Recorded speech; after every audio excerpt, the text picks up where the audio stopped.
Assalamualaikum warahmatullahi wabarakatuh. Selamat pagi semuanya. Perkenalkan kami dari kelompok 2, yang mana pada kesempatan kali ini kami akan membahas mengenai analisis aplikasi statistik dalam bimbingan dan konseling. Baik, perkenalkan ini adalah anggota dari kelompok 2. Di antaranya ada Dela Safitri, Nabila Maulidia Amalia, Reza Rusamsi, dan saya sendiri Salsabila, dan yang terakhir ada Mutiara Sifa Kalimaningsi. Baik, langsung saja untuk pemaparan presentasi pertama adalah Dela. Saya persilahkan kepada Dela. Baik, teman-teman, di sini saya akan menjelaskan tentang data IPM Jambi. Berikut ini tabelnya ya, teman-teman. Di sini kita ada jumlah sampelnya sebanyak 12 dan masing-masing IPM di setiap kabupatennya berbeda-beda. Bisa dilihat ya, teman-teman. Selanjutnya, setelah kami analisis, bahwasannya pada data hubungan indeks pembangunan manusia dan jumlah guru Provinsi Jambi di tahun 2020, yakni jenis skalanya menggunakan skala rasio. Oleh karenanya, skala ini digunakan untuk mengukur penelitian yang dapat membedakan, mengurutkan, dan membandingkan data. Dalam data ini memiliki jarak atau interval antar tingkatan yang sudah jelas dan memiliki nol yang mutlak. Berikut ini diagram chartnya. Lanjut, di sini ada 5 serangkai dari data IPM Jambi. Yang pertama ada X max-nya, yaitu X minimumnya yaitu 69,14, sedangkan di X maksimalnya yaitu ada sebesar 78,37. Berikut ini rata-ratanya atau meannya. X bar sama dengan sigma NI sama dengan 1 XI per N. Di sini ada total semuanya yang sudah dijumlahkan yaitu 845,39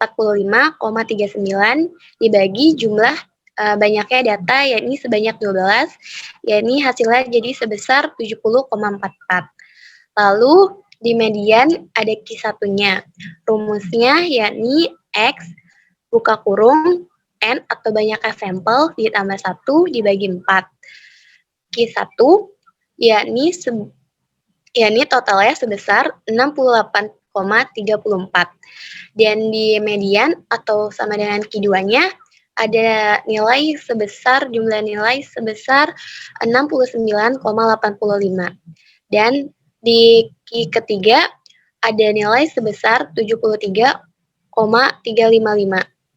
Lalu ada range, yaitu X maksimum dikurang X minimum, yakni 78,37 dikurang 69,43, yaitu hasilnya sama dengan 13,94.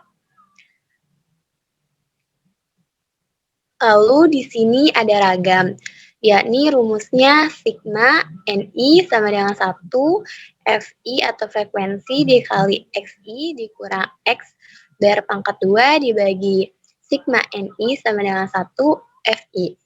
Di sini kita masukin datanya dan hasilnya sebesar 139,23 dibagi dengan banyaknya sampel yakni 12, hasilnya yakni 11,60. Lalu ada di sini ada juga simpangan bakunya, adapun rumusnya yakni S sama dengan akar S kuadrat. Nah, dari yang tadi hasil ragam, kita akarin teman-teman, yakni dapat hasilnya sebesar 3,40.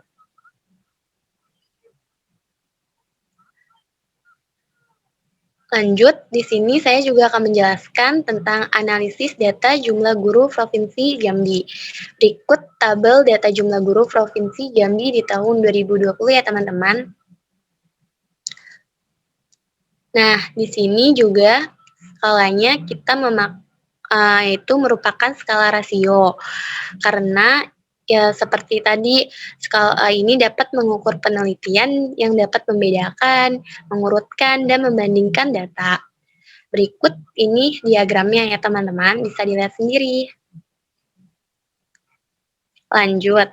Di sini ada cara menghitung 5 serangkai kembali. Yang pertama di sini ada X min-nya yaitu sebesar 34. Lalu X maksimumnya yakni sebesar 1255. Dan di sini meannya atau rata-rata yakni sebesar 209,166. Lalu di sini ada mediannya, sama seperti tadi ya rumusnya teman-teman. Jadi di sini kita Q1-nya dapat sebesar angka 48 dan di mediannya atau Q2-nya kita mendapatkan hasil 131. Dan untuk Q yang ketiga, kita mendapatkan hasil akhir 185,5. Lalu ada range-nya, yakni X maksimum dikurang X minimum, yaitu 1255 dikurang 34, hasilnya sama dengan 1221. Dan hasil ragam yang kita udah masukin data-datanya, hasilnya yakni sebesar 2346,6 dibagi dengan 12 atau banyaknya data, dan hasilnya 195,55.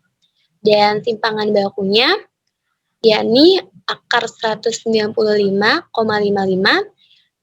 hasil akhirnya yakni 13,98. Selanjutnya akan dibacakan oleh rekan saya, yaitu Nabila. Dipersilakan Nabila. Baik, terima kasih Dela. Nah, di sini saya akan menjelaskan tentang analisis korelasi person data. Dapat dilihat sendiri ya teman-teman, di situ banyak data dari korelasi person. Oke teman-teman, selanjutnya saya akan menjelaskan tentang analisis korelasi person data. Dapat dilihat sendiri ya datanya. Dan di sini juga di bawahnya, hitung nilai koefisien korelasi person. Di situ teman-teman juga dapat melihat rumus-rumusnya dan dapat dipelajari juga. Lalu hasilnya itu yaitu adalah 0,788. Nah, nilai koefisien korelasi person sebesar 0,788 berarti bahwa antara data IPM Kabupaten Jambi dengan jumlah guru di Kecamatan Jambi tahun 2020 terdapat hubungan linear positif yang cukup tinggi, dan jika pengurangan IMP ditambah atau dikurang, maka volume guru di Kecamatan Jambi akan ikut naik atau turun.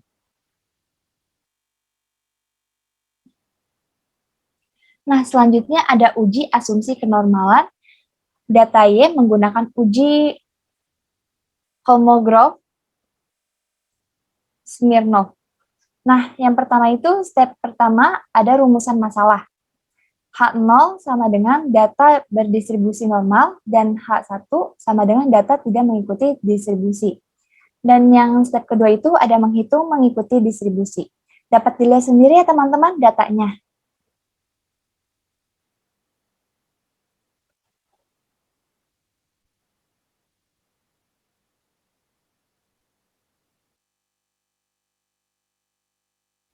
Nah, selanjutnya ada mencari F dalam kurung X menggunakan tabel distribusi normal tersebar. Nah, contohnya itu dapat dilihat juga teman-teman dalam itu. Misalkan contoh yang pertama, dalam kurung min 1,69 sama dengan dalam kurung 1,6 dan 0,09. Dan di bawahnya juga ada D-tabel, artinya itu sama dengan 0,375. Dapat dilihat sendiri oleh teman-teman tabel nilai kritis uji Kolmogorov Smirnov. Nah, N-nya itu ada hasilnya itu sama dengan 12 dan alfanya sama dengan 0,05. Kriteria ujinya adalah sebagai berikut. Jika dihitung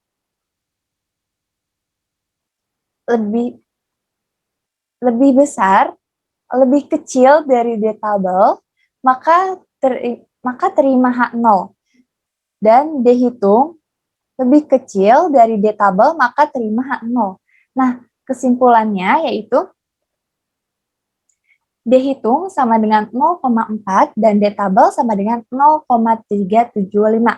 Oleh karena itu, diperoleh 0,4 lebih kecil dari 0,375 yang artinya data peubah Y, yaitu indeks pembangunan manusia berdistribusi normal. Selanjutnya akan dijelaskan oleh Salsabila. Oke, baik. Terima kasih Nabila telah mempersilahkan saya untuk membacakan dan melanjutkan presentasinya. Oke, teman-teman, selanjutnya di sini saya akan menjelaskan mengenai uji regresi linear. Nah, apa sih yang diuji? Yaitu yang diujinya adalah hubungan antara indeks pembangunan manusia dan jumlah guru di sekolah. Nah, untuk hipotesisnya adalah regresi linear merupakan model yang menggambarkan hubungan antara perubahan X dan Y secara linear yang mana peubah Y atau jumlah guru diasumsikan karena adanya peubah X atau data IPM. Oke, seperti yang sudah tadi disampaikan bahwasannya untuk jumlah data di sini yaitu sebanyak 12. Nah, untuk data Y kita menggunakan jumlah guru, sedangkan untuk X-nya kita menggunakan data IPM.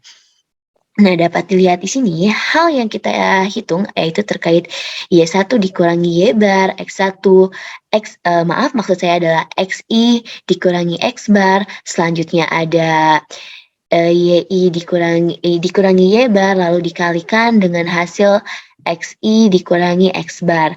Dan selanjutnya ada perhitungan mengenai XI min X bar kuadrat, yang mana hasilnya di sini memperoleh data yaitu seperti untuk jumlah data guru sebanyak 1084, kemudian untuk data IPM jumlahnya adalah 826,39, kemudian untuk penjumlahan dari kolom tersebut, kolom ini yaitu yang YI min Y bar dikalikan YXI min X bar hasilnya sama dengan 543,02. Nah, selanjutnya untuk tabel yang terakhir yaitu mengenai XI min X bar dikuadratkan. Nah, memperoleh hasil sebesar 1951,29. Nah, dengan rata-ratanya ini diperoleh dari jumlah guru atau total guru dibagi jumlah data yaitu sebanyak 12. Jadi 1084 dibagi 12 hasilnya adalah 108,4. Begitu pula dengan rata-rata untuk data X. Oke, selanjutnya di sini kita akan membahas mengenai penduga bagi koefisien kemiringan garis regresi BI1 adalah sebagai berikut.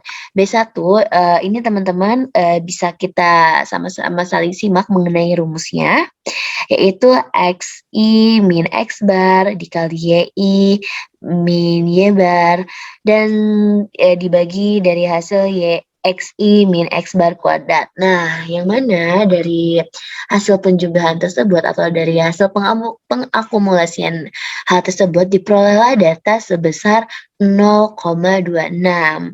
Maksud saya adalah 0,28. Nah, langsung saja masuk ke hal berikutnya, yaitu mengenai penduga bagi intercept 0 adalah sebagai berikut. Nah, ini ada B0, kita bisa lihat sama-sama mengenai rumus yang ada. Nah, dari rumus yang ada ini, maka kita perolehlah data-data yang saya highlight warna biru dengan hasil akhir yaitu sebesar 85,26.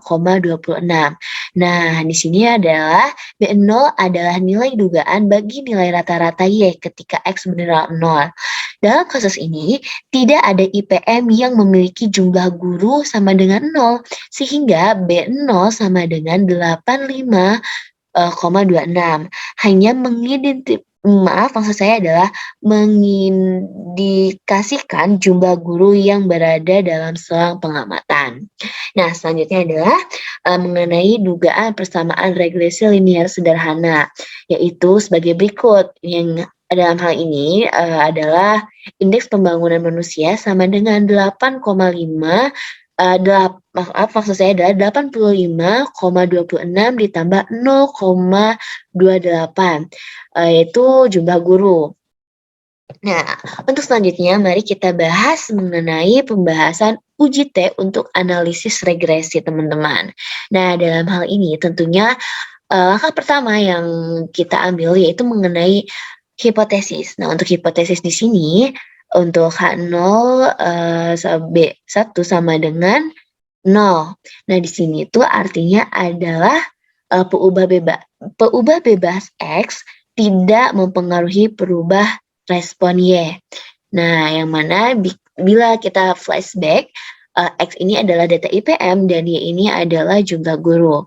Nah, sedangkan untuk H1 BU1 tidak sama dengan 0. Artinya peubah bebas X mempengaruhi peubah respon Y. Nah, selanjutnya setelah melakukan hipotesis atau menentukan hipotesis, selanjutnya maka yang harus kita lakukan adalah mengenai statistik uji. Nah, di sini ada rumusnya yaitu T hitung sama dengan B1 dibagi SH1. Nah, yang mana untuk mencari di sini maksudnya adalah SB1, teman-teman. Nah, bagaimana cara untuk mencari SB1 ini?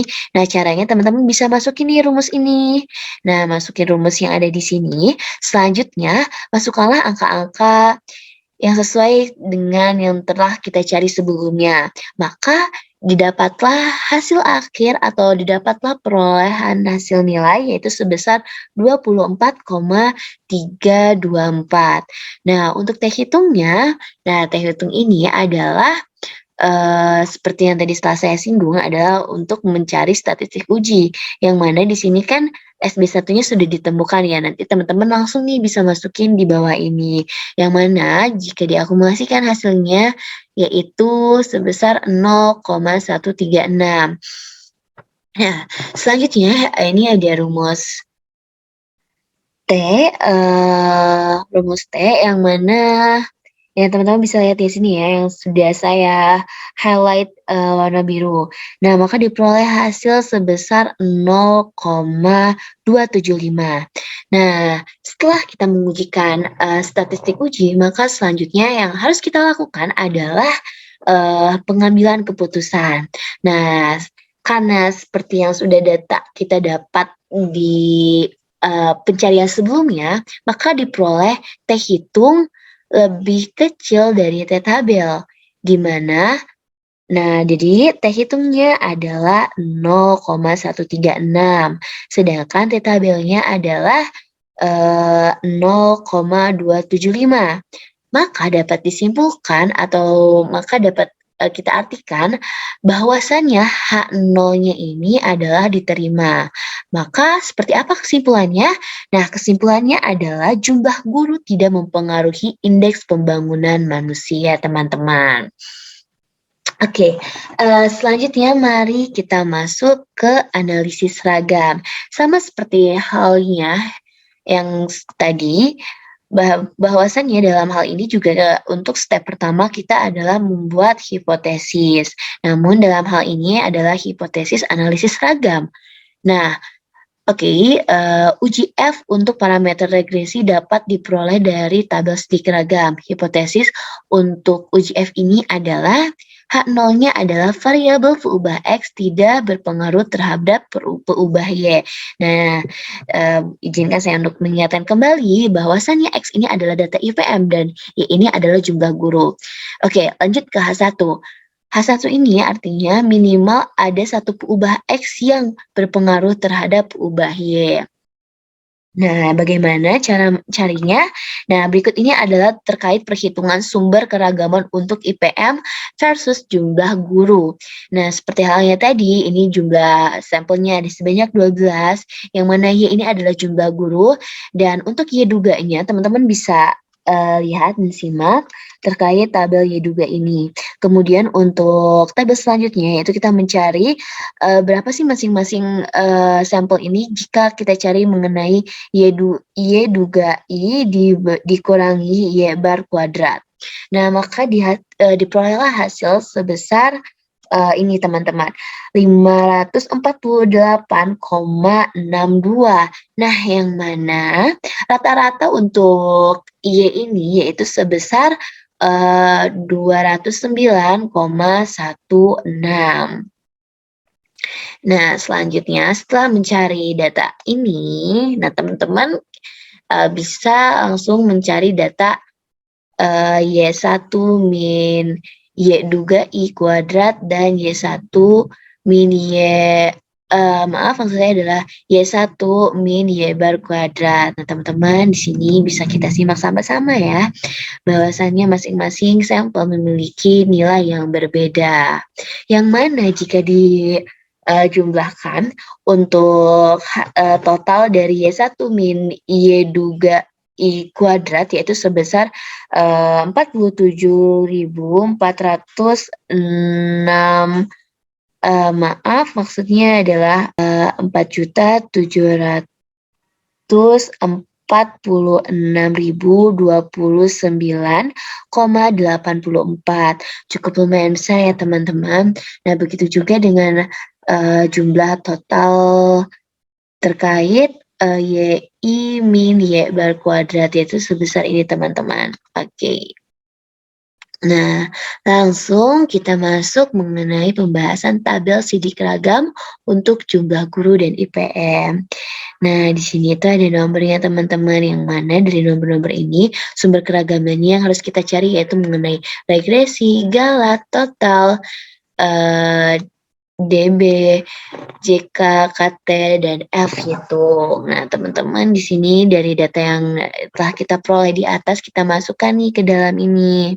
Yang mana untuk kriteria uji analisis ragamnya, uji F untuk parameter regresi dapat diperoleh dari tabel sidik ragam. Hipotesis untuk uji F ini adalah, nah tidak lupa kita kembali mengungkap terkait hipotesisnya.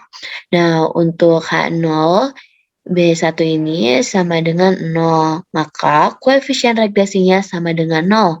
Artinya tidak ada pengaruh jumlah guru terhadap IPM. Selanjutnya untuk hipotesis kedua yaitu H1 banding dengan B1 tidak sama dengan 0, maka koefisien regresinya tidak sama dengan 0. Maka artinya adanya pengaruh jumlah guru terhadap IPM. Oke, selanjutnya F hitung diperoleh dengan dibandingkannya KTR terhadap KTG, diperoleh nilai F hitung sebesar 13,86. Kemudian dibandingkan nilai F hitung dengan nilai F tabel pada alfa 0,05 dengan F DBR, DBG sama dengan F1,10 sama dengan hasilnya adalah 4,96. Nah, nilai F hitung di sini adalah lebih besar dari nilai F tabel. Maka artinya adalah jumlah guru mempengaruhi jumlah IPM atau indeks pembangunan manusia, teman-teman. Nah, di sini untuk uji T data tunggal.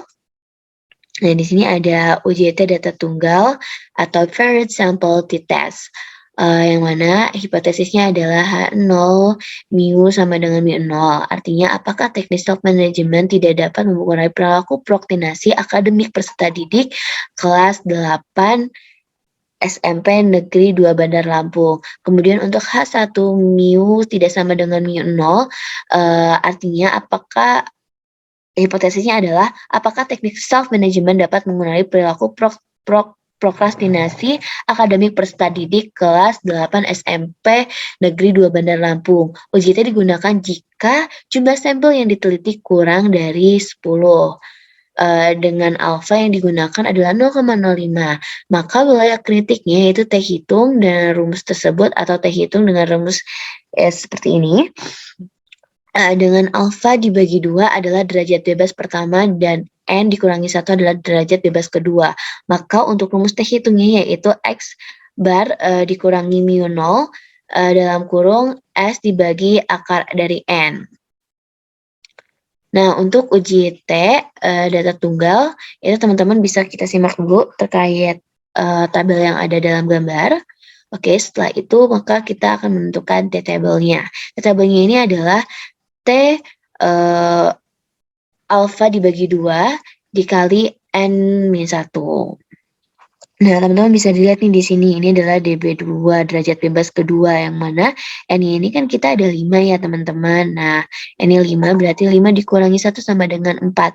Coba kita tandai dulu angka 4, kemudian untuk DB1-nya adalah 0,05 dibagi 2, itu hasilnya 0,025.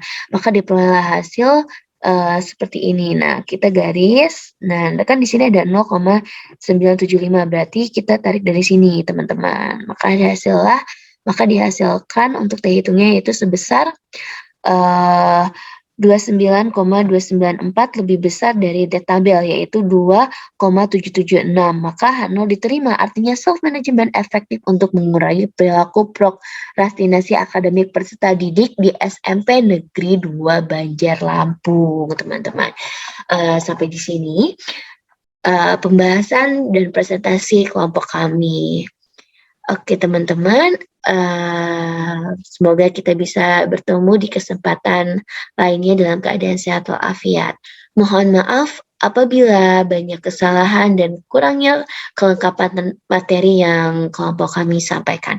Wabillahi taufiq wal hidayah. Wassalamualaikum warahmatullahi wabarakatuh.